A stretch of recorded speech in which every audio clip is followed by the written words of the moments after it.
Selamat malam, saudara-saudara. Jumpa kembali dengan saya, Rudi dari Layar Teologi. Kali ini kita akan live streaming dengan judul Trinitas Keluarga. Ya, Yesus setara tapi tidak satu level dengan Bapa. Dengan narasumber Dr. Wempi Linturan dalam dialog dengan Dr. Deki dari Verbum Veritatis. Perlu saya jelaskan dulu bahwa judul ini Trinitas keluarga ini ya, subordinasi fungsional kekal ya. Ini bukanlah posisi dari Dr. Wempi ya, supaya nanti jangan misleading ya. Iya ya. Oke, gini saudara-saudara. Live streaming kita kali ini itu dilatar belakangi oleh dua video ya. Yang pertama sebuah video dari channelnya Pak Joshua Tewuh ya, Kalam Kristus, yang berjudul Fakta Tak Terungkap Konsili Nisea 325, dan yang satu lagi video dari channel Verbum Veritatis yang berjudul Sudahlah Pak JT nyalahin Konsili Nisea, rangkul Tertullianus.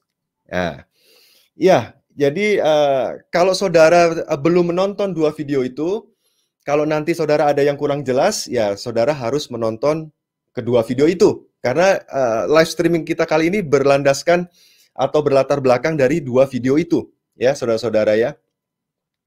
Nah, kita akan ditemani nanti sudah pasti sama Dr. Wempi dan Dr. Deki sendiri ya.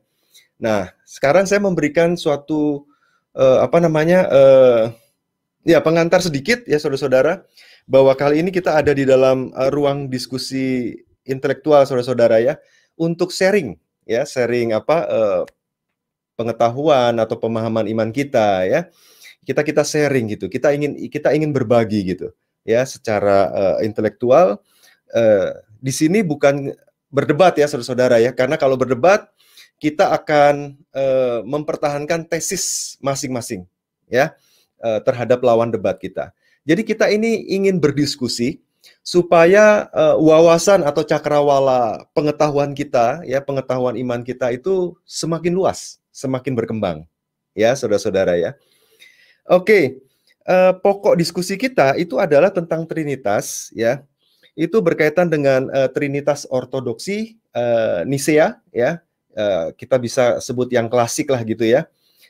Dan kemudian juga Trinitas Neo-Subordinationis, itu yang kita sebut Trinitas kontemporer lah ya, hangat masa kini gitu ya, yang mutakhir atau yang terbaru di kalangan ini neo evangelikal ya, di kalangan neo evangelikal. Jadi kita hanya membahas topik itu aja ya, Trinitas itu dari yang ortodoksi, yang klasik itu, atau juga yang kontemporer ini ya saudara-saudara ya. Baik, kita akan prosedurnya sih ya. Prosedurnya ya kita beri kesempatan ya. Kita beri kesempatan masing-masing untuk Pak Wempi dan juga Pak Deki ya, untuk berbicara satu dengan yang lain gitu. Untuk nanti juga tanya jawab ya. Nah, sebentar saudara-saudara, Pak Wempinya ngasih pesan. Sebentar.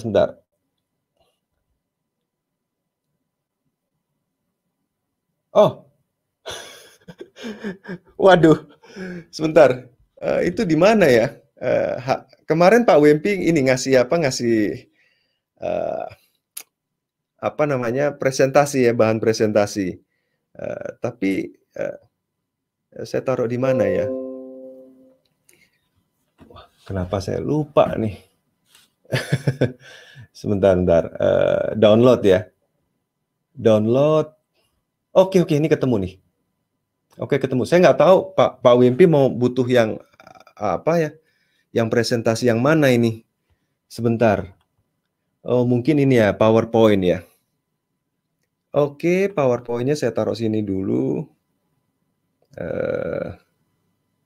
Yes. Oke. Ya, Pak Wempi, Kalau apa ini masuk aja, Pak. Masuk ke link StreamYard tadi, Pak. Iya. Oke, sambil nunggu Pak Wempi masuk, ada 2 video yang mau saya putarkan ya, sedikit-sedikit saja supaya setidak-tidaknya kita tahu apa yang mau kita perdebatkan ya. Sorry, apa yang kita mau diskusikan ya, supaya kita bisa apa namanya tahulah poin-poinnya gitu ya. Ya, ini yang pertama dari Pak Wempi dulu ya, Pak Wempi dulu. Oke, saya share screen ya, saudara ya. Oh ya, sekali lagi Pak Wempi silahkan masuk Pak. Hah? Pak? Iya, iya. Masuk aja Pak, masuk Pak. Oke, kita putarkan sedikit dulu lah sambil menunggu ya. Tolong feedbacknya saudara-saudara. Itu semua. Oke, feedbacknya kalau suaranya keluar apa enggak ya nanti ya. Sedikit aja di sini. Oke, saya putarin ya.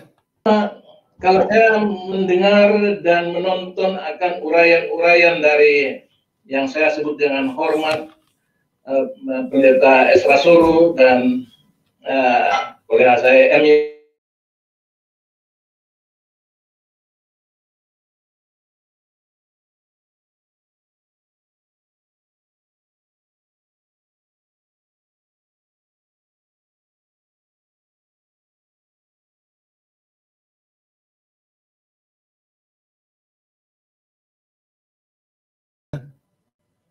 Oh, internetnya putus ya, saudara-saudara ya. Suara saya keluar nggak, saudara-saudara? Sorry. Barusan internet putus ya. Tes, 1, 2, 3, 1, 2, 3. Suara saya sudah keluar, saudara-saudara? Oh iya, tadi sempat hilang ini ya. Oke, internet saya bagus di sini. Prince Indonesia ya. Saya putar lagi. Saya lanjutkan lagi ya, saudara. Dari apa yang ada dalam konsep Tertullianus sangat berbeda. Sangat berbeda. Tidak sama dengan apa yang mereka terangkan, beda. Kalau mereka kaya, boleh tanya sama mereka kalau sama. Nah, sekarang apakah mereka itu berani bilang Tertullianus itu sesat? Itu yang dipertanyakan. Iya, saya rasa sudah cukup ya kalimat dari Pak Wempi bahwa doktrin Trinitasnya Tertullianus itu sangat berbeda katanya, sangat berbeda dengan Trinitas yang dikeluarkan dari Konsili Nisea ya. Ya, memang di sini nggak jelas sih sangat berbedanya apa, tapi sangat berbeda gitu ya. Nanti mungkin kita bisa dapat penjelasan ya. Oke, yang kedua dari Pak Deki ya, sebentar. Ini saya share screen dulu. Saya pastiin audionya ya. Oke, kita dengerin ya saudara-saudara. Ajaran Tertullianus sejalan dengan kerangka isi Konsili Nicea yang Trinitarian. Sekali lagi, ajaran Tertullianus sejalan dengan kerangka isi Konsili Nicea yang Trinitarian, termasuk sejalan dengan penekanan utama Konsili Nicea mengenai kesetaraan hakikat Bapa dan Anak. Nah, sampai di sini. Terkait dengan pernyataan Dr. Pinky Tuhura bahwa ajaran Tertullianus dan Konsili Nicea berbeda. Saya tidak tahu berbedanya di mana dan ajaran apa yang berbeda dengan Konsili Nicea. Tapi sejauh itu menyangkut doktrin Trinitas, bisa dibuktikan tanpa ambigu bahwa ajaran Tertullianus sejalan dengan penekanan Trinitarian dari Konsili Nicea. Bahkan istilah substantia, usia, yang digunakan di dalam Konsili Nicea itu berasal dari Tertullianus. Tertullianus yang bicara tentang anak berasal dari substantia, usia, Bapa. Dan istilah itu, fraseologi itu digunakan di dalam Konsili Nicea. Itu Tertullianus menulis awal abad ketiga loh. Konsili Nicea muncul pada paro pertama, memasuki paro kedua dari abad keempat. Hampir 100 tahun sebelum Konsili Nicea. Jadi, you bicara tentang perbedaan ajaran Tertullianus yang mana dengan ajaran Konsili Nicea, Pak Dr. Wimpi Linturan. Yang mana? Nah, memang saya Oke. aware. Oke, saya rasa itu sudah cukup ya, saudara-saudara. Sudah jelas apa yang disampaikan Pak Deki. Iya, saya nggak perlu memberikan pengantar yang panjang-panjang, ya cukup tadi aja topik kita, ya karena Pak Deki nanti ada jam 7 ada acara, jadi langsung saja kita undang ya Pak Deki dan Pak Wempi untuk masuk ke dalam chat kita bersama ini. Ya, selamat malam Pak Deki. Ya, selamat malam Pak Rudi. Apakah? Sorry, bentar. Sorry Pak, sebentar Pak. sorry. Iya. Ya, terima kasih Pak Deki. Ya. Ya, sudah datang nyempetin walaupun nanti ada acara Pak ya. Iya, saya jam 7 harus meninggalkan percakapan karena ada jadwal lagi, Pak. Baik, terima kasih Pak Deki. Oke, kita undang juga untuk Pak Wempi. Selamat malam Pak Wempi. Selamat malam. Ya. Selamat malam. Iya. Selamat malam Pak Wempi. Selamat malam. Ya, terima kasih Pak. Terima kasih Pak. Terima kasih. Ya, sudah datang seperti kalau nanti ada acara Pak ya. Iya. Oke, itu kayaknya ada feedback ya masuk. Ada feedback masuk ke ini, agak susah jadinya. Mungkin YouTube-nya Pak Wempi kali ya. YouTube-nya Pak Wempi. Mesti di mute dulu. Feedback ada. Sama itu suara. Ya. Sudah Anda ada lagi? Oh, sudah. Ya Pak. Ya, clear Pak. Terima kasih Pak. Terima kasih. Oke. Ya.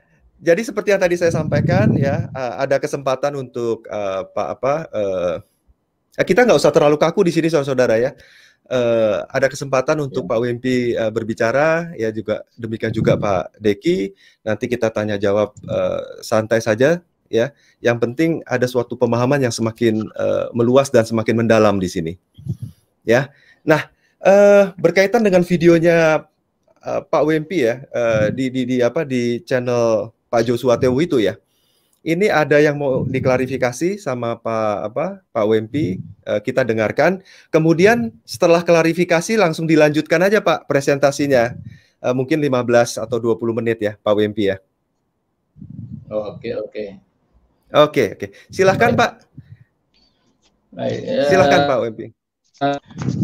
Pertama-tama saya harus bikin pernyataan bahwa saya ini adalah teolog Trinitarian. Dan saya ini tidak mengajarkan akan Sabellianisme. Ya. Oh, putus ya? Kemarin saya diundang masuk ke kamarnya Pak ST itu. Tentu saja pendekatan saya itu agak berbeda. Saya sudah tulis 2 buku tentang Trinitas. Jilid 1 saya sudah kirim, PDF-nya bisa di-share ke orang lain yang dan saya sudah menyelesaikan itu Trinitas jilid 2. Semuanya adalah buku yang meneguhkan akan apa yang dirumuskan di Konsili Nicea tahun 325. Itu judulnya itu agak yang judulkan buku saya. Jadi saya ini adalah Trinitarian yang sangat menjunjung tinggi apa yang dirumuskan di Nicea 2325 dan Konstantinopel 381. Putus-putus ya Pak, sayang Pak. Sebentar, suaranya putus-putus ya saudara-saudara. Oh ya. Bagaimana? Bisa jelas? Iya, saudara-saudara, tolong dikasih feedback suaranya. Silakan Pak Wempi, dilanjutkan Pak. Jadi saya mau katakan bahwa saya ini seorang Trinitarian. Saya tidak ingin kalau keyakinan saya ini harus mendapatkan tantangan. Dan cuma pendekatan saya dengan pihak-pihak yang tidak setuju dengan tarian saya yang dirumuskan di Konsili Nicea itu agak berbeda dari teman-teman yang lain. Jadi saya kebetulan kemarin itu ada sama-sama dengan saudara saya Pastor JT. Kelihatannya pendekatan saya itu agak berbeda. Tetapi semua penjelasan saya sebenarnya itu bukan menunjukkan bahwa Nicea itu merupakan sesuatu yang menjadi biang keladi semua kerumitan yang ada. Justru itu menghasilkan suatu kredo yang lestari sampai sekarang. Dan saya pribadi ini sangat berpegang pada apa yang diputuskan Nicea Konstantinopel. Nah, kenapa itu? Saya harus tahu bahwa keyakinan saya ini didasarkan pada Alkitab. Kenapa saya yakin pada Trinitas atau Tritunggal Allah? Karena memang itu yang diajarkan Alkitab. Kejadian 1 ayat 1 saja sudah bilang bahwa sesembahan saya itu adalah Elohim. Nah, yang belajar bahasa Ibrani tidak perlu diterangkan lagi. Elohim sudah tahu. Itu bukan singular, bukan plural. Jadi Allah yang saya sembah itu adalah Allah yang disebutkan sebagai Elohim. Nah, kemudian Elohim saya itu dalam Ulangan 6 ayat 4 disebutkan adalah Ekad. Jadi itu Ekad, bukan Yahid. Ekad itu beda dengan Yahid. Nah, Ekad ini kemudian diuraikan dalam Perjanjian Baru lebih jelas lagi. Nah, Yesus menjelaskannya dan juga catatan Perjanjian Baru semua menjelaskannya. Jadi keyakinan saya pada Trinitas kealahan ini memang didasarkan pada Alkitab. Menyembah Allah yang esa. Ya, saya menyembah Allah yang esa. Tetapi Allah saya yang esa ini sudah mewujudkan dirinya di Alkitab dengan jelas sebagai Elohim dengan nama itu Yahweh dengan berbagai pronunciations dari tetragramat tersebut. Tapi di Perjanjian Baru Allah yang saya sembah ini bukan cuma mewakilkan diri dan kehendaknya, tapi dia juga datang langsung menyatakan akan siapa dia itu dan apa kehendaknya melalui akan pribadi kedua yang disebutkan dalam kredo yang saya percaya sebagai sang anak. Jadi inilah yang saya percayai, dan pada waktu dia dirajakan, maka Roh Kudus itu dijanjikan sebagai Alon Parakleton itu sudah menjadi penolong kita semua. Jadi apa yang diputuskan di Konsili Nicea itu hanya menunjukkan akan apa yang menjadi data Alkitab, bahwa ada satu Allah, Allah yang esa, Allah yang satu-satunya, yang Allah yang kasih adanya, Allah yang telah berfirman, Allah yang adalah pencipta. Itu Allah di Alkitab, dan dia sudah menunjukkan diri sebagai Bapa, Anak, dan Roh Kudus. Bukan sekedar memanifestasikan diri, tapi dia itu adalah tiga pribadi yang satu. Nah, tiga pribadi yang satu ini memang ada di Alkitab.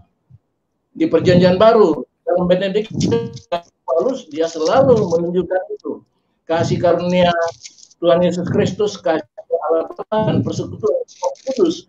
Ini belum dirumuskan, tetapi sudah ada dalam pernyataan-pernyataan Rasul. Jadi nanti di Nicea baru ada itu Trinitas. Nicea hanya merumuskan apa yang dituliskan di Alkitab tentang sesembahan Kristen yang seharusnya kita sembah. Nicea itu karena menghadapi akan tantangan dari apa yang disebut monarkianisme dan subordinasionisme.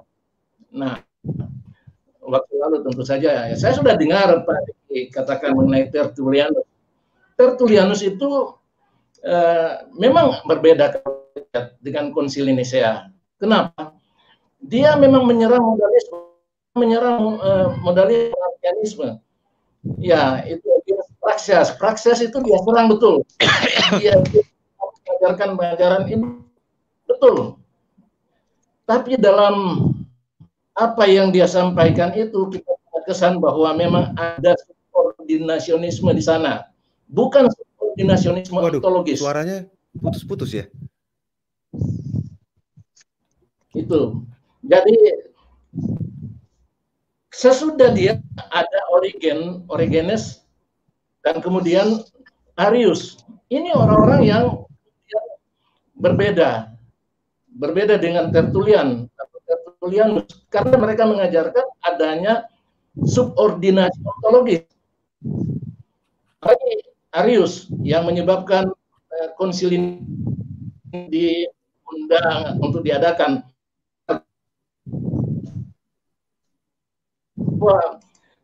Logos itu diciptakan Bapa, jadi dia tidak seperti Bapa. Itu sudah diterangkan oleh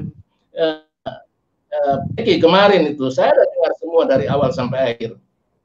Jadi masalahnya waktu waduh, suaranya kok begini ya? Putus ya, saudara-saudara ya? Mungkin jaringannya Pak Wempi kalau tanpa tanpa gambar baru bagus. Oh iya ya, coba Pak. Ya? Mungkin gambarnya dihilang lebih jelas kayaknya suara daripada gambar. Iya. Yang penting saya di sana. Nanti sebentar kita coba lagi.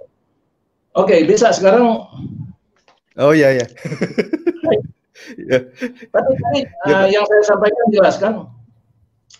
Jadi saya ini adalah seorang yang sangat menjunjung tinggi akan Alkitab dan keyakinan saya kepada Trinitas yang. Waduh, sayang sekali ya. Bagaimana? Bisa. Dan saya kepada Trinitas, pada Alkitab, dan diteguhkan lewat rumusan Konsili Nicea dan dilengkapi di Konstantinopel.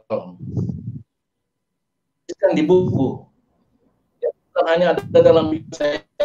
Semua itu saya sudah taruh di buku saya. Di jilid 1 saya sudah terangkan basis dari keyakinan Trinitas saya. Jadi Nicea itu adalah satu temuan yang sudah meneguhkan akan pengajaran Alkitab tentang sesembahan yang benar, yang ada dalam satu Allah tetapi dalam 3 pribadi yang atau distinct dari yang lain. Nah, itulah sebabnya sesudah Konstantinopel kita sudah mengenal perisai Tritunggal atau perisai Trinitas, bahwa Bapa itu adalah Allah, Anak itu adalah Allah, Roh Kudus itu adalah Allah. Tetapi Bapa itu bukan Anak, Anak itu bukan Kudus, Roh Kudus bukan Bapa.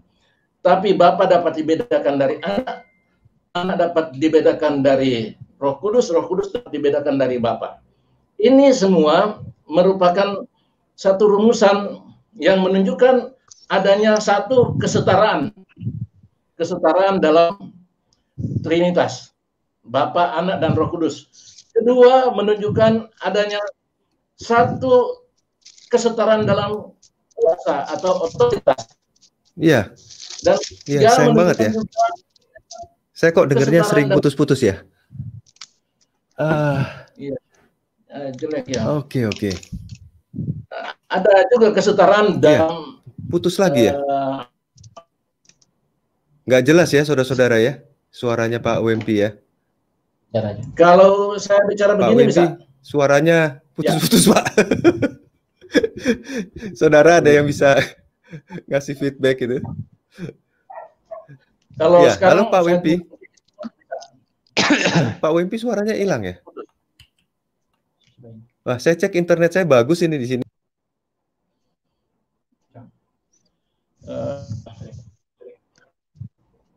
Halo? Bagaimana? Bisa dengar suara saya? Pak Diki bisa dengar? Ya, ya, udah agak bagus, Pak. Ya, ya, silakan, Pak. Ringkasnya, saya ini adalah seorang Trinitarian sejati. Oke, Trinitarian sejati. Karena apa? Saya menunjukkan apa yang diajarkan Alkitab, yang diteguhkan dan satu Allah dalam 3 subsistence, satu Allah dalam 3 pribadi kalau sekarang ya, yang dapat dibedakan satu dari yang lain, tapi setara dalam kemuliaan, setara dalam otoritas atau kekuasaan. Tapi ketiganya ini satu kealahan yang punya satu substansi yang tidak dibagi, bukan dibagi 3. Satu ocean. Nah, ketiga ini semuanya ini clear.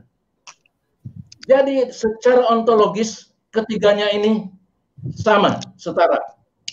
Tapi secara ekonomis, maka kita akan melihat di sana bagaimana ketiga pribadi kealahan ini bekerja secara sama-sama dalam prinsip apa yang kemudian di tahun 301 dirumuskan dalam bentuk statement yang dikenal sampai sekarang sebagai perikoresis. Jadi apa yang dibuat oleh Bapa, yang dibuat oleh Sang Anak, apa yang dibuat oleh Roh Kudus, bukan atas kehendak sendiri-sendiri, tetapi memang itu kehendak, dan Sang Anak tidak melakukan kehendak yang bertentangan dengan kehendak Bapa. Dia melakukan kehendak Bapa. Begitu juga Roh sama. Jadi dengan kata lain saya singkatkan, Nisa mengenal adanya subordinasi. Nah, inilah yang agak berbeda dengan apa yang ada dalam Tertullianus. Kalau pasal 2 dan pasal Trinitas ontologis, justru dari dialah kita mendapatkan itu Trinitas ontologis. Bapa, Anak, dan satu substansi. Ya, cuma itu kan, itu substansi dan hipostasis itu masih bukan seperti sekarang, masih apa itu tumpang tindih pemakaiannya. Usia, ya, jadi itu dari Tertullianus. Jadi sekarang yang saya mau tandaskan ini saya tidak mengenal hierarki secara ontologis, secara fungsional. Sebab itu konsep perikoresis itu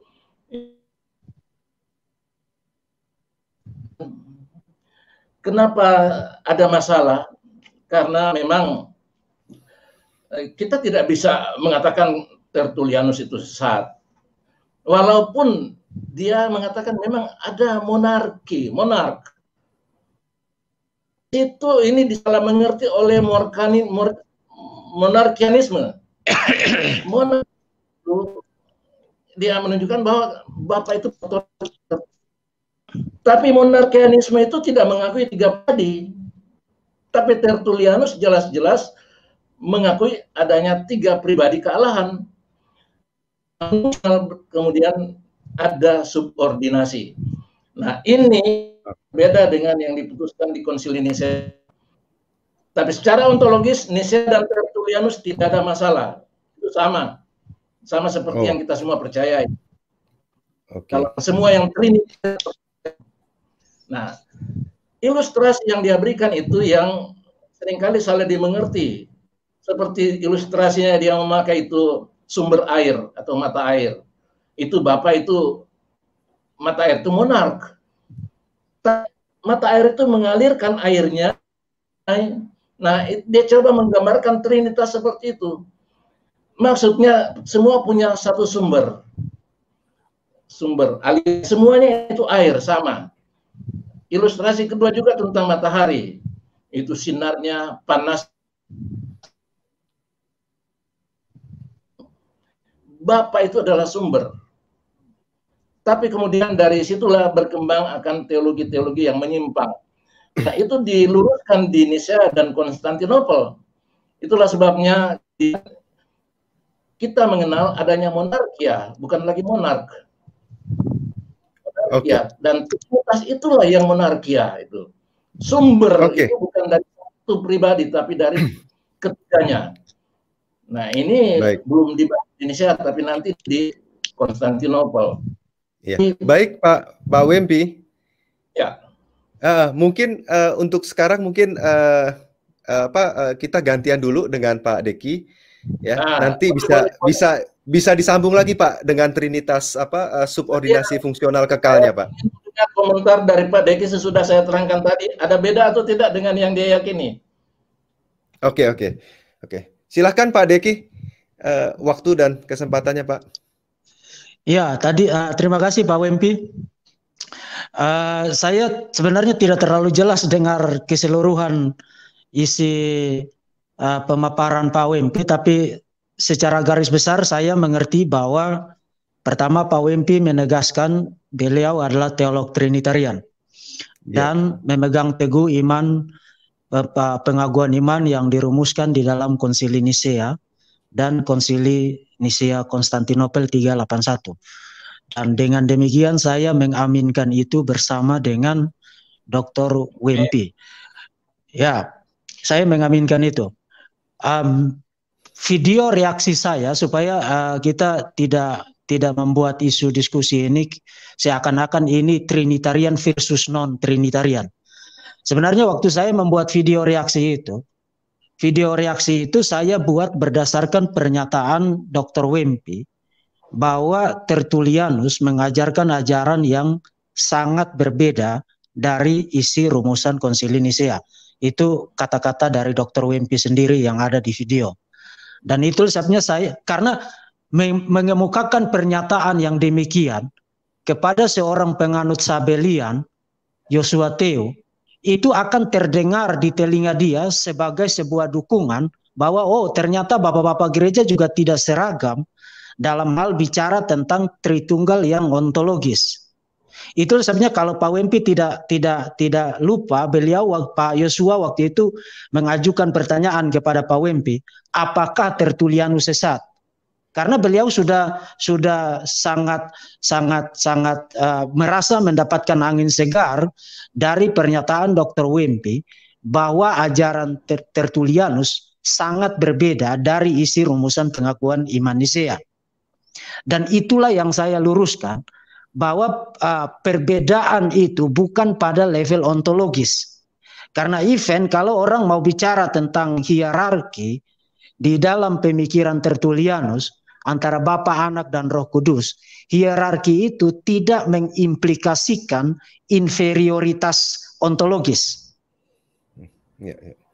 Hierarki itu tidak mengimplikasikan itu, dan semua yang ahli dalam bidang tulisan Tertullianus juga menyatakan demikian. Itu sebabnya mengemukakan statement bahwa ajaran Tertullianus sangat berbeda dari isi rumusan pengakuan iman Nisea, itu bisa memberi kesan yang misleading, sesuatu yang mungkin Pak Wempi sendiri tidak maksudkan. Tetapi kalau kita mengemukakan pernyataan itu di telinga seorang Sabellian, dia merasa mendapatkan angin. Dan itu sebabnya saya merasa harus membuat video klarifikasi itu dengan memperlihatkan kutipan demi kutipan dari tulisan-tulisan bapak-bapak gereja, termasuk juga dari Tertullianus. Dan sekaligus saya menggunakan kesempatan ini, karena ini bukan hanya soal memberitahu kepada Pak Dr. Wempi, tapi juga kepada para audiens, bahwa doktrin Tritunggal itu telah dianut secara universal sejak masa para rasul sampai dengan diadakannya Konsili Nisea. Dan itu bisa dengan sangat gampang dibuktikan. Saya bahkan sudah siapkan materi PowerPoint, kutipan demi kutipan mulai dari bapak-bapak apostolik, mulai dari akhir abad pertama sampai dengan diadakannya Konsili Nisea.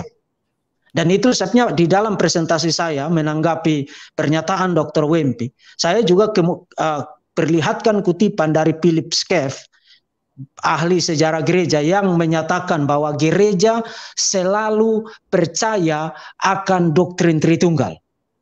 Itu pernyataan yang bukan secara generalisasi dikemukakan tanpa pertimbangan, tapi memang faktanya adalah demikian.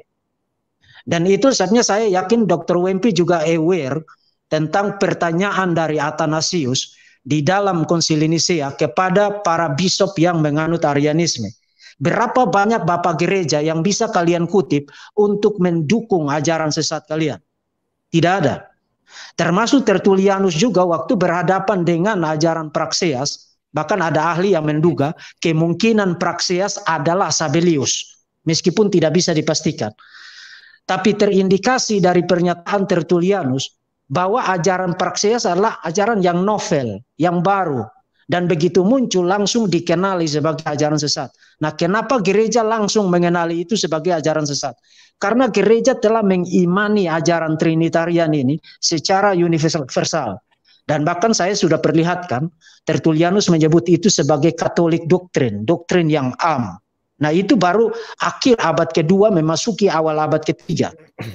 Hampir 100 tahun sebelum Konsili Nisea, doktrin itu telah disebut sebagai Catholic Rule of Faith, aturan iman yang universal, yang am. Nah, jadi saya kira saya dengan Pak Dr. Wempi tidak ada perbedaan pandangan mengenai Trinitas. Hanya saja mungkin kalau saya salah, Pak Wempi bisa koreksi saya. Tapi mengemukakan pernyataan bahwa Tertullianus berbeda dengan Nisea dalam konteks pembicaraan dengan Pendeta Yosua Teu, itu ditangkap dengan kesan yang sangat berbeda dari yang dimaksudkan oleh Pak Wempi. Jadi itulah sebabnya saya membuat video reaksi tersebut. Tetapi ada satu poin lain lagi nanti sebelum saya kembalikan kepada Dr. Wempi supaya saya tidak terlalu lama. Ada satu poin lain lagi yang saya perlu berikan klarifikasi. Karena saya seorang belajar sejarah gereja. Bapak-bapak apostolik, bapak-bapak gereja pra-Nisea itu saya membaca semua tulisan mereka. Nah, saya membaca di dalam Weingrudem yang tadi sudah sempat disinggung juga oleh Dr. Wempi. Weingrudem di dalam sistematik teologinya bilang begini mengenai Origenes. Dan saya kira ini mitos yang harus dikuburkan hari ini. Weingrudem mengatakan bahwa Bapak gereja awal, the early church father Origenes, Bapak gereja awal, menganut sebuah bentuk subordinasionisme yang percaya bahwa anak, the son was inferior to the father in being. Anak inferior dalam hal beingnya, esensinya dengan Bapa. Itu pernyataan dari Weingrudem. Itu adalah mitos. Dan saya bisa buktikan sekarang. Saya akan quote dari Origenes sendiri dalam komentrinya mengenai Injil Yohanes, komentrinya mengenai The Gospel of John, termasuk juga dalam suratnya kepada Gregorius, Epistle to Gregory and Origen's Commentary on the Gospel of John, chapter 18, bab 18. Di kalimat pertamanya, di kalimat pertama dari komentari itu, Origenes menulis begini. Sang Juru Selamat, the Savior, disebut sebagai terang. The Savior is here called simply light. Tetapi di dalam surat-surat surat-surat Katolik, surat 1 Yohanes, dia merujuk kepada surat 1 Yohanes pasal 1 ayat 5. Di dalam surat 1 Yohanes, Rasul Yohanes yang sama, di same John, membaca di dalam surat itu kita membaca bahwa Allah adalah terang. Kemudian dia lanjutkan, dan ini sesuatu yang sangat tidak pernah diperlihatkan oleh Weingrudem, termasuk mereka yang menuduh Origenes menganut pandangan subordinisme secara ontologis. Di dalam kalimat ini Origenes bilang begini, pernyataan bahwa Allah itu adalah terang dan Juru Selamat adalah terang, a proof that the Son is not in substance different from the Father, adalah sebuah bukti bahwa anak tidak berbeda di dalam substansi dengan Bapa. Itu kutipan langsung dari Origenes. Kemudian di dalam komentar yang sama ketika mengomentari pernyataan Yesus, Yohanes pasal 8 ayat 58, sebelum Abraham ada aku ada, Origenes menyebut pernyataan itu dengan menyebut Yesus sebagai God himself. Allah itu sendiri. Jadi bagaimana ceritanya Origenes dituduh penganut subordinisme ontologis, sementara dia dengan sangat eksplisit mengatakan bahwa fakta juru selamat disebut sebagai light, terang, dan Allah disebut sebagai light, terang, merupakan a proof that the Son is not in substance different from the Father. Merupakan bukti bahwa anak tidak berbeda secara substansi, esensi dengan Bapa. Nah, memang saya tahu Origenes menulis dengan pernyataan-pernyataan yang mengindikasikan dia menganut subordinisme ontologis. Tetapi itu adalah indikasi yang tidak boleh ditafsirkan melampaui pernyataan eksplisit dari Origenes sendiri bahwa Bapa dan Anak tidak berbeda di dalam substansinya. Nah, nanti saudara-saudara bisa cek apakah saya quote secara akurat atau tidak. Tapi saya kutip itu dari Philip Schaff, Ante-Nicene Father, volume 9. Khususnya itu kalau kita punya buku itu kita bisa gampang temukan bagian yang saya quote tadi. Pasal 18, Epistle to Gregory and Origen's Commentary on the Gospel of John. Jadi kita punya pernyataan eksplisit dari Origenes sendiri, dan pernyataan eksplisit ini harus diterima sebagai fakta yang menolak mitos bahwa Origenes adalah penganut subordinisme ontologis.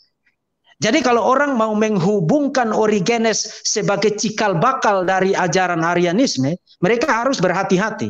Berhati-hati karena Origenes telah terlebih dahulu memasang penghalang untuk kita membuat kesimpulan yang demikian. Bahkan saya senang membaca buku ini. Saya kira ini buku yang sangat excellent. Mungkin Pak Dr. Wimpy juga punya buku ini.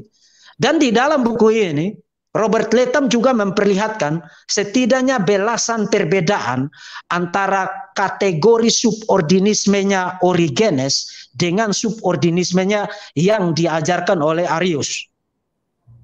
Arius jelas menganut subordinisme yang ontologis.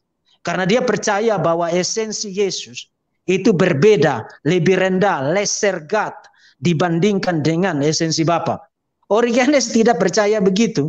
Bahkan Origenes bilang secara substansi the Son and the Father itu tidak berbeda. Tidak berbeda. Nah, memang orang seringkali menaruh kecurigaan baik kepada Origenes maupun Tertullianus karena mereka mencoba menjelaskan sebenarnya pernyataan Yesus sendiri. Di dalam Yohanes pasal 5 ayat yang ke-26 Yesus bilang begini, sebab sama seperti Bapa mempunyai hidup dalam dirinya sendiri, demikian juga diberikannya pasif, diberikannya anak mempunyai hidup dalam dirinya sendiri. Nah, ini membingungkan. Bapa mempunyai hidup dalam dirinya sendiri, anak mempunyai hidup dalam dirinya sendiri, tetapi Yesus bilang diberikannya anak mempunyai hidup dalam dirinya sendiri. Kemudian mengenai Roh Kudus, khususnya di dalam Yohanes pasal 15 ayat 6, Yesus bilang begini, jikalau penghibur yang akan kuutus dari Bapa datang, yaitu roh kebenaran yang keluar dari Bapa. Itu pernyataan Yesus. Yang keluar dari Bapa. Ekporeutai, dari kata ekporeumai. Keluar dari Bapa. Ia akan bersaksi mengenai aku. Jadi baik Tertullianus, baik Origenes, sebenarnya mereka bergumul dengan ekspresi semacam ini di dalam Injil Yohanes. Tetapi mereka tidak jatuh ke dalam subordinisme ontologis. Seperti yang tadi juga sudah dikatakan oleh Dr. Wempi Lintuuran. Jadi saya kira kesempatan live bersama Dr. Wempi malam ini membereskan kemungkinan salah paham orang mungkin berpikir bahwa karena saya menanggapi Dr. Wempi, maka Dr. Wempi bukan Trinitarian. Kesan itu adalah kesan yang salah. Dan juga di dalam presentasi saya semata-mata fokus kepada pernyataan Dr. Wempi bahwa Tertullianus itu memiliki mengajarkan ajaran yang sangat berbeda dari ajaran dari pengakuan iman Konsili Nisea. Yang terakhir, memang betul seperti yang tadi Dr. Wempi kemukakan, analogi-analogi yang dikemukakan oleh Tertullianus itu adalah analogi-analogi yang cacat, yang memiliki kelemahan. Misalnya tentang matahari, sinar matahari.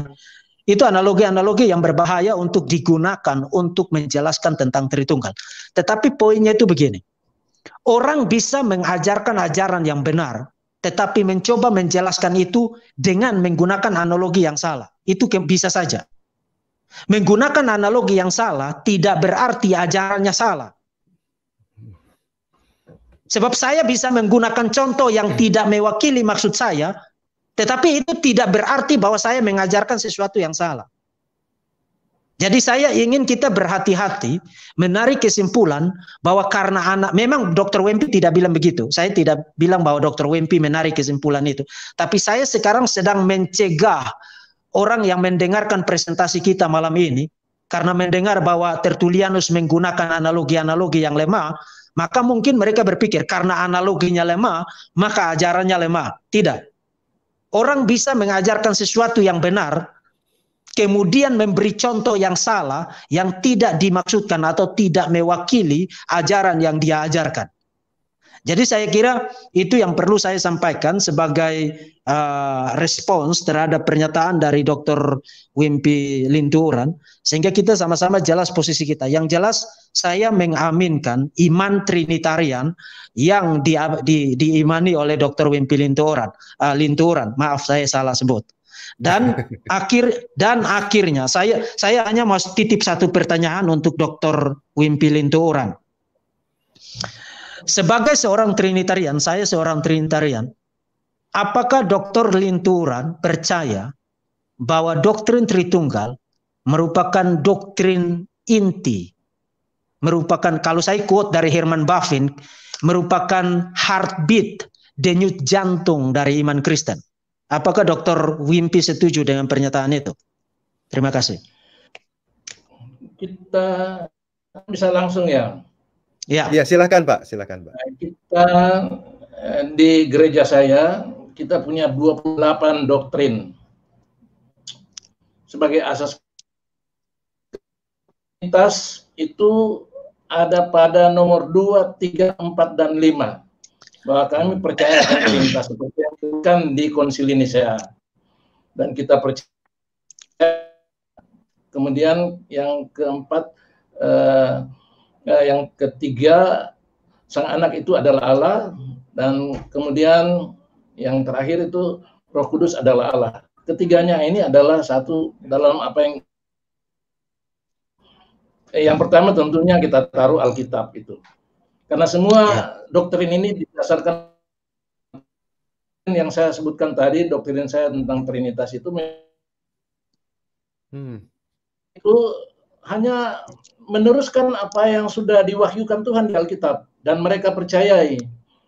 Nah, jadi saya berterima kasih oleh karena apa yang diajarkan di Alkitab itu dirumuskan di Konsili Nisea. Dan kalau ada orang yang mengatakan bahwa ahli-ahli di sana itu masih ahli yang kuno, itu mereka itu adalah orang-orang yang dapat hikmat dari Tuhan, orang-orang pintar tuh, yang jauh lebih pintar dari saya sekarang tuh.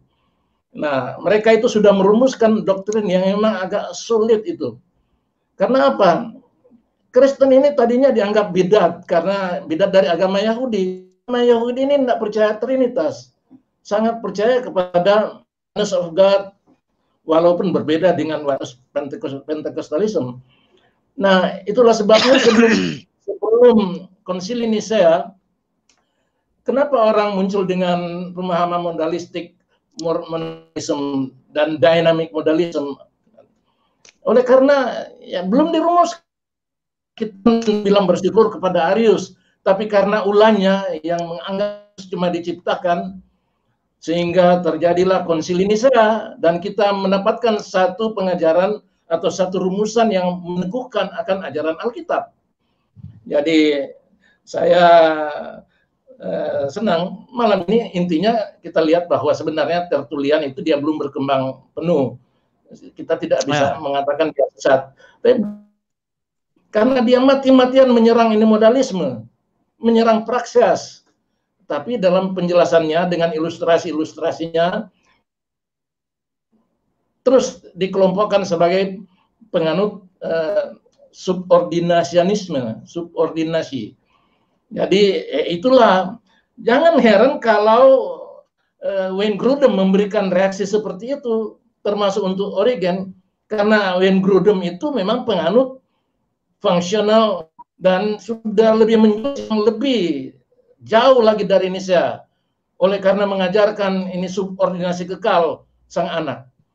Jadi kemarin dulu saya ditanya, Pak Wempi, kalau Pak Wempi mau tolak Trinitas, karena sepertinya ada yang menganggap saya ini bukan Trinitarian, walaupun Pastor JT ulang-ulang bilang bahwa dia sedang berhadapan dengan teolog Trinitarian.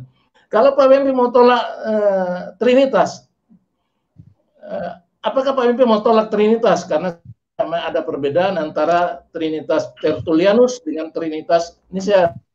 Jawab, itu malah saya tanya, Trinitas yang mana yang saya harus tolak? Trinitas Wayne Grudem. Pak Rudi masih sempat tanya, saya bilang, kalau saya diminta, saya tidak tolak Ezra Soru, karena Ezra Soru itu mempunyai pemahaman yang pahami. Tetapi Grudem beda.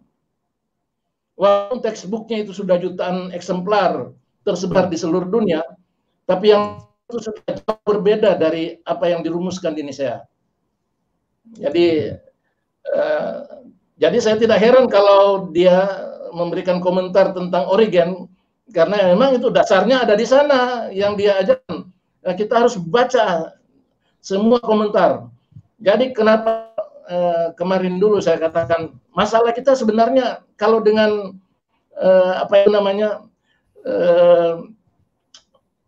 modalisme atau yang satanisme itu enggak. Sekarang dalam gereja Kristen yang menganut paham Trinitarian, kita sedang dalam masalah besar. Ya, kita sekarang ada dialog-dialog seperti ini, tapi di luar yang berbahasa Inggris, mereka bukan cuma berdialog, mereka itu berdebat, memperdebatkan akan Trinitas dan Trinitas yang neo dan ordinasi, subordinationism. Saya menyesal kalau ada pengajar Trinitas yang istilah dia tidak tahu. Nah, jadi saya mau tanya satu pertanyaan untuk Pak Deki. Satu pertanyaan saya ingin tanya saja. Apa Anda setuju dengan ini atau tidak? Apa Pak Deki setuju dengan Eras?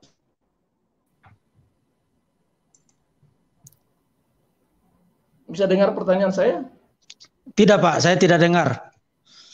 Setuju dengan apa Pak Deki setuju dengan Eras? Oh, tidak, saya tidak setuju. Beliau mengajarkan saya sudah bikin 4 video respons secara eksegetis untuk menanggapi posisi Pak Eras ketika kontroversi itu muncul. Saya tidak setuju. Sorry. Saya bicara orang ini. Saya tanya, Pak Deki setuju dengan Eras atau tidak? Yang mana? Ajarannya yang mana, Pak? Eras. Pak Erastus Sabdono. Tadi yang Pak Deki maksudkan Erastus Sabdono. Saya ada tanya Eras. Pak Deki ada ikuti Eras? Enggak? Saya tidak ikuti beliau. Enggak tahu. Ya.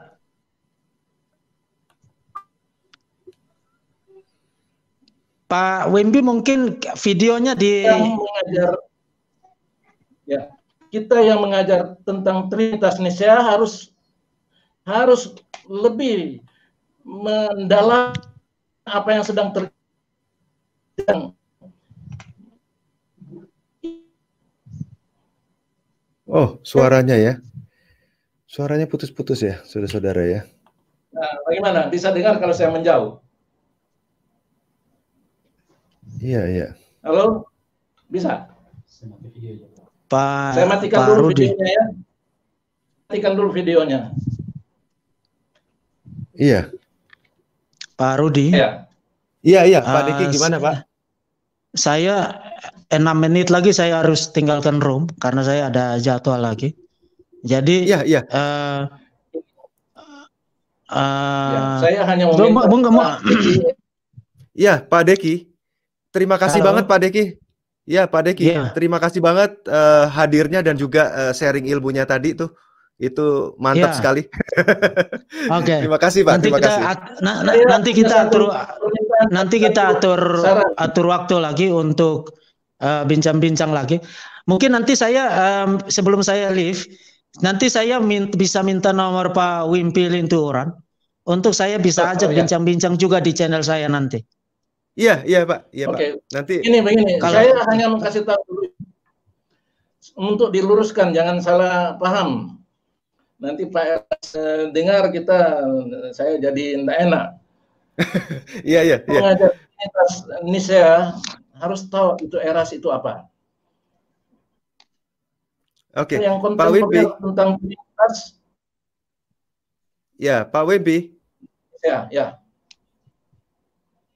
Iya, sorry Pak Wimpi, saya harus. Saya ini saran ini. Iya, Pak Wimpi.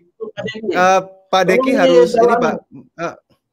Iya, Pak Wimpi, Pak Deki harus keluar dari room karena ada acara lagi Pak. Ya, saya lagi ada acara. Ini, supaya kita nyambung. Saya ingin Pak Deki nanti Pak, nanti saya akan dengar. Ini kan direkam, nanti saya akan dengar. Pak Deki. Cuma itu aja, tolong didalami. Dan yang saya maksud Eras itu bukan Erastus Sabdono. Ya, tadi saya salah nangkap karena harus tahu itu Eras itu. Oke, silakan Pak. Iya Pak, iya Pak. Oke, nanti kita ngobrol-ngobrol lagi Pak Wimpi. Iya. Oke, terima kasih Pak. Ya. Ya, terima kasih Pak Deki. Thank you. Ya. Oke Pak, karena Pak Deki ada ini Pak, ada apa namanya, ada acara.